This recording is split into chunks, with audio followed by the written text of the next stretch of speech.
Welcome to the Smark Foundation podcast. I'm Aaron. This is Adam. Hey, how's it going, guys? As always, we want to remind you guys to check us out on all our socials. Adam, you want to run those down for everybody? Absolutely. You can find all of our uploads on YouTube at youtube.com/at Smark Foundation Podcast. If you want to talk to us on Twitter, our official podcast handle is at Smark FNDN Pod. If you want to get a hold of me specifically, I'm at Adam SMRK FNDN Pod, and Aaron is at Smark Pod Aaron. And we also have our shop. If you want to support us by buying any of our merchandise, you can find us at smarkfoundationpodcast.printful.me. Fantastic. We will definitely wish you guys would check out our store. We have a really great hoodie on there, a zip up and a pullover, as well as our t-shirt and a coffee mug, all with Adam's hand-drawn logo on there.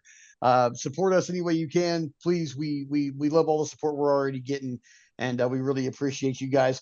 Once again, shouting out our overseas friends in the UK and Finland, still kicking it with us after all these weeks. I love seeing those things pop up when I go. It's so cool. It's so cool. I love that. That we have, tiny as it is, it's this overreach that we have across the Atlantic that could not be cooler in my eyes. It's very, very, very. We're very gracious regarding it. Thank you, whoever y'all are, for hanging in there with us and giving us your time, a couple hours every week. It really means a lot to us. Heck yeah, we really appreciate it, you guys. And this week we are, as you heard at the beginning of the podcast there, we have a brand new theme song. It was written and produced and recorded for us by Adam's brother, Garrett. Adam, go ahead and give us a word on that. My brother Garrett was gracious enough to craft us just an awesome piece of music. We wanted a Jimmy Hart version of a Jimmy Hart track, and that's exactly what we got. We couldn't be happier. If you wanted to reach out to him, it's Garrett Deming, Garrett Deming, Deming. I asked him if there was anything that he would like me to promote, and I said that I would use this exact quote. Sure thing. You can tell them to listen to Garrett Stein and the Outlaw Jackalopes and tell them to send me silly fan mail. Ha ha. So please do that. Definitely do that. You can find that. That's actually not a joke. You can find that on YouTube. He has about 3 songs uploaded and a whole bunch of stuff from when he was living in Sweden. So if you want to check that out, please check out that YouTube. Just look up pardon me. Look up Garrett Stein and the Outlaw Jackalopes. Heck yeah, we're gonna have to check that one out. But yeah, thank you, Garrett, for our awesome theme music. Is everything I wanted. It's been running through my brain for the last 2 weeks as it's been workshopped. It's fantastic. I love it. It is fantastic. So yeah, with that all out of the way, we're gonna go ahead and get right into our lockup, which is our Raw review for the week. Again, I'm gonna go even a little bit more truncated than I did last week. I'm not gonna go step by step through these shows. I'm gonna do just what my boy Adam did. I'm gonna be like, I like this, I didn't like this, and that's what it is. For Raw this week, we had a triple threat tag match for the number one contendership to the tag team champions, who are the Judgment Day. Last week, I think I got it mixed up and said Motor City Machine Guns were these tag team champions. That's not the case. They're SmackDown. So the Raw is Judgment Day. Number one contender tournament happened. They had all those cool 3-way matches we were talking about with the every team has a legal guy. They continued that format in this match. That's great. So that's great. I was super happy with that. Super happy. Anyway, it was New Day versus the Mysterio versus LWO, which is Mysterio and Dragon Lee versus the War Raiders. Now, going into this match, this is one of the I loved it because with those 3 teams, I had no idea who was going to win. No idea at all. Isn't that the best? I love it. I love it. I love when I can't predict things. So big up on Raw for this one. When you've been wrestling fans for almost your entire life, as long as you can remember. There's not much you haven't seen. So Mhm. anytime you legitimately could have a pick 'em, it's fantastic. It allows you to immerse yourself more than you normally would be able to. Absolutely. And this was a great immersive match. Everybody was kind of playing out the stories that they have going on. The War Raiders with their return being super dominant. A little bit of tension with the New Day with their, with Xavier still kind of being a dickhead. I don't know where they're going with this still. I think Xavier might just be a dickhead now. I don't know if I like that part. But they haven't really pulled the trigger on anything. And Final Testament isn't coming out and hanging out at their matches anymore. So I'm not sure what's going on. Anyway, War Raiders pick up the win on this one, which totally surprised me. And I'm super happy about because now I get War Raiders versus Judgment Day, and I get to see Eric and Ivar tear up JD McDonough, which is going to be freaking great because the stuff Yeah. they've been doing to the little guys has been terrible in the best way. And JD McDonough is a bump machine. Oh, he is a total bump machine. I'll give him his credit where it's due. He can make it look like he's getting his ass whooped with the best of them, and it's going to make this great. So yeah, big up on that one.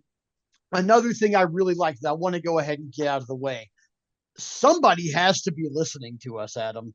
I think somebody in AEW and somebody in WWE might be listening to us. And the reason I say this is because, and I'm going to go ahead and give this up for the entire week of WWE programming because they never spent more than 30 seconds after a commercial away from the match that was already in progress or moving to it. They did not do 3 or 4 segments. Praise Jesus. They have somehow fixed this formatting problem that I have been having. Like, I don't know who's listening to us, but thank you for listening because this made this a way more enjoyable show to watch because I didn't have to rapid fire in my brain right after a commercial to get right back to where we were before the commercial. It didn't have to happen that way. Sometimes they did have like a segment, but it was usually like maybe 30 seconds and then we were right back to the action. And I'm good with that. Even if I don't remember those segments, I'm good with how they structured it. Um, another up, another thing I liked was Dominic Mysterio versus a former world champion. It ended up being Damian Priest to just kind of further this Judgment Day thing. Yeah, Dominic picked up the win, not really exactly clean, but clean. Which was weird. I couldn't have predicted that either. So that's something I like. I thought Damian would just run through Dom and that would be it because Dom's involved in all kinds of other stuff with the women's division. But yeah, it was cool. Uh, Dominic still has nuclear heat. I'm always going to give him his, like I said, every week he's going to get his props for his nuclear heat until he stops having nuclear heat. Still got nuclear heat. There wasn't a lot on Raw that I didn't like. The first time ever, I may not actually have a dislike for a show because dude, that's great. Raw was I good. I don't like doing the dislikes. I don't either. I don't like there being the dislikes. Like I'll say when I don't like stuff, but when I like the whole show, I mean, even okay, I'll say a low point that I still didn't dislike, but like the kind of low draggy point of the show was Zelina Vega versus Ivy Nile. But they put on a great match and it was cool, man. So like, that was like the God least forbid enjoyable. It's only good and not great. Yeah, that was the least enjoyable part of a really enjoyable show, but it was enjoyable. That's the thing. Like, I'm not saying I didn't enjoy it. I'm just saying I maybe didn't enjoy it as much as some of the other stuff, but it was good. There was nothing wrong with it. So yeah, no downs for Raw this week. None at all. They fixed the formatting problem. Like that gave it, that's a golden love right there. Yeah. They fixed the formatting issue across WWE programming this week. But yeah, the show was pretty good altogether. I actually really enjoyed it. So WWE, if there is somebody from y'all listening, thank you. Because what you've done is you've turned my normally going into this, because I've been hurt by WWE before and I'll continue to say that. But I really enjoyed the show. There's nothing about it that hurt me. Of course, there was stuff on it. Everything that was building towards this weekend's event. But really, it was still just a really good episode of Raw. One funny thing, though, they always have these guys carrying these Crown Jewel championships around in a big black case. And the guys are always wearing white gloves. But I want to know why they're wearing the white gloves because they never touch the belt. They have to wear the white gloves to carry the case. I don't know. But it's funny. They like literally every show in the past 3 weeks and the ones this week have opened with this scene of them carrying these titles in these cases, and they're wearing white gloves. I'm like, why? But My other question than is that, why they're carrying it in a case. Like we already know what it looks like. yeah, I don't know, Like ugly as sin, and yeah, oof, I've seen it yeah, on Cody and on Liv, and it goes from like nuts to oof, nipples, so it's even ugly. yeah, It's too big. And yeah, on Liv, it's like it might as well be a corset, like because it's yeah. here. She's not a tall No, person she's little bitty. at all. So, but yeah. So other than that, Raw super awesome this week. I mean, this is totally unexpected, but yeah, Raw was freaking great, man. That's that's awesome. Like the goal of any entertainment show is to not have anything that could have been seen as a major downfall or need huge improvement. So, yeah, good on you. Mm-hmm. Yeah. Oh wait. One more thing I do need to mention. Jimmy and Jey Uso had a one-on-one in the ring. Then got attacked by the Bloodline and they fought him off. But before that, they talked about how like Jay was like, "We can do this again, but it's got to be us. They don't get us confused no more. But no more of this lackey shit. You're Jimmy, I'm Jay." Jimmy agreed to it, so it looks like we got the Usos back. So All just right. last week when I was like, man, if they would just bring us back the Usos, I'd be happy as hell. That's one of the Yeah. reasons why I loved Raw this week because they brought it. The Usos are back together. Jimmy invited Jay to SmackDown to talk to Roman, and we'll get to that on the SmackDown review. But yeah, we officially kind of got the Usos back like right here, and I'm so happy about it.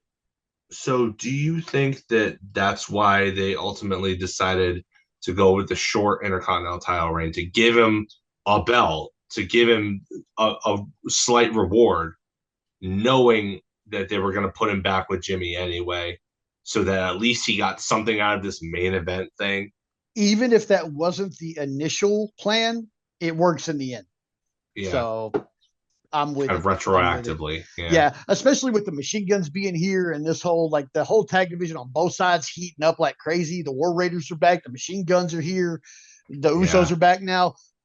I'm excited about tag team wrestling in WWE, and I haven't been in a long time. So, You're about to be excited by tag team wrestling in general. Let me tell you. oh boy, I tell you what, I watched all the AEW this week too, and I mean, you're right.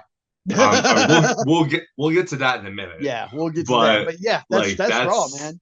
yeah, I'm glad. God, I am so glad tag team wrestling is back. Tag team Yes, wrestling is gorgeous. It's beautiful. It's fantastic. It's dramatic. You've got literally everything. I know why Vince McMahon always hated tag team wrestling because you know the story goes, well, why would I pay four guys to have one match when I could pay four guys to have two matches, two singles matches? Like I get the business sense of it. I also think that that's a load of crap because it tag is. team wrestling is fantastic and can and should main event shows where applicable. Like it Yeah, absolutely can, should, and you know you get the right reactions from the crowd. It doesn't matter whatever niche of wrestling it is, it should go in the main event as long as it's justified by the reactions that the crowds are giving it. Like, yep. why not tag team wrestling? Some of my favorite matches of the past several years have been tag team matches. The FTR versus Bullet Club Gold. Holy cow! Like, I, I, I can. There are few TV matches that I can name offhand that are as good or better than that match Mm-hmm. from last year. It's incredible. Like tag team wrestling is I don't know. It's the bee's knees, man. What can I say? Dude, I love it. I love tag team You wrestling. know, lately I've taken to when somebody around me finds out I like wrestling who didn't know already, because I don't hide it. I tell people I like wrestling. I work at wrestling, like, and I've seen people who have like made fun of me because of my involvement in wrestling or my like of wrestling at wrestling shows that I've worked. So they can kiss my ass. Y'all bought a ticket. Fuck you. Yeah, But when people say that nasty F word about wrestling around me, yeah. I have taken to showing them one of the Briscoe FTR trio of matches. especially Oh, the one of ladder those match or the dog bloodbaths. collar match. Yeah, Yeah, one of those. I'm like, you said, oh, is it? Oh, it's fake. No, let me show yeah, you the difference between fake and scripted, baby. Here you go. yeah. It is predetermined. It's not. I hate it because it's the worst argument. It's the most common argument, but it's literally the worst argument you can make. Like, if Yep. it's not to your taste, that's fine because everybody's individual taste is different. Nothing has to be to anyone's particular taste. But saying wrestling is fake when literally every other program that you watch on TV, unless it's like a game show, you know, a documentary, or although this is thrown into question lately, news programs, like everything else you watch is fake. You Yeah, think there are actual everything. dragons running around? You think it's so stupid? Yeah. It's the stupidest argument.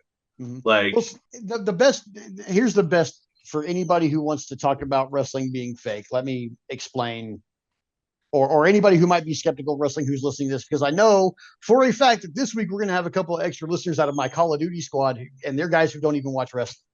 And some well, of there you them go. have mentioned the fake thing to me. So here, let me squash this right here. And this will make it very easy on both of us to explain to people. I am a referee for professional wrestling, which means I am not a wrestling competitor. Okay.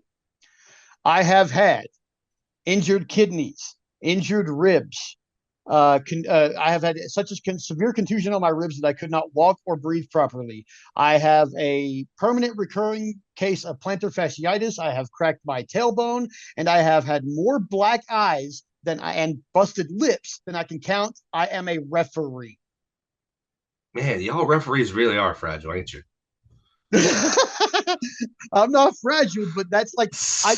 But that's how many times I've been hurt, and I'm just a referee. I am not Yeah. a competitor who falls regularly. Like I slide a lot and stuff like that. And a lot of my injuries have come from just normal refereeing stuff or taking ref bumps. Like I do take bumps, but I take ref bumps. But my very first black eye in wrestling came from the heel of someone's foot because he told me, turn your head and it won't be as bad as if you didn't turn your head. They So were I gonna turned hit you my head. regardless. Yeah, he was going to kick me in the fucking nose, or I was going to turn my head and catch it in the cheek. And I caught it. And I turned my head and caught it in the cheek. You should see one of these days. I'm going to upload this video to YouTube of my very first wrestling match where I took a referee bump because Katie filmed it from the crowd. I Okay. did not smarten her up to it.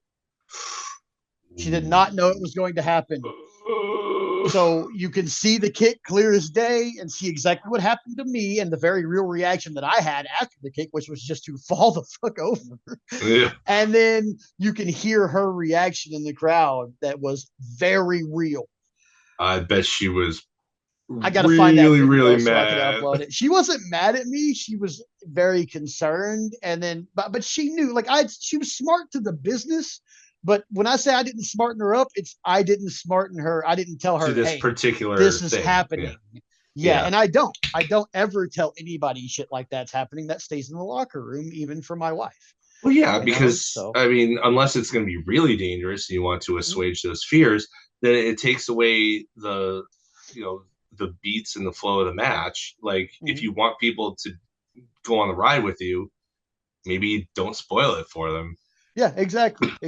So yeah, I mean, I so get yeah, that. that's my final word on whether or not it's fake. I've been hurt a lot, and I just referee. So, How do you hurt your kidneys? um, that was actually a training injury. Running the Ugh. ropes, learning how to run the Oh, ropes. that makes sense. Because yeah, when I first started Yeah, training, that I was middle rope. training. Yeah. Yeah, Okay. I was training to be a wrestler.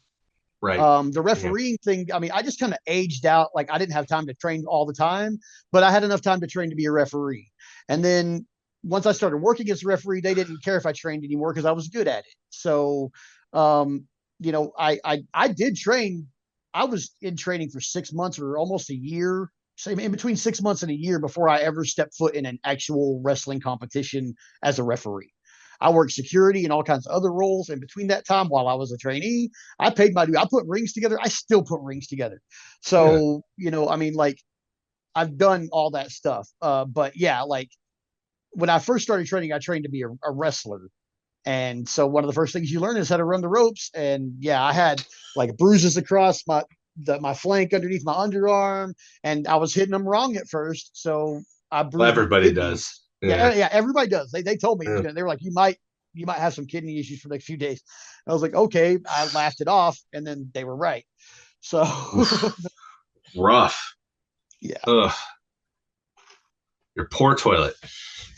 it's just training, man. Like that's not even getting into it yet. The guys in WWE have done that shit. Like a lot of those guys have done that shit Yeah. for years. Yeah. So yeah. But yeah, so that was our lockup. So now it's time for the shine. Shine, baby.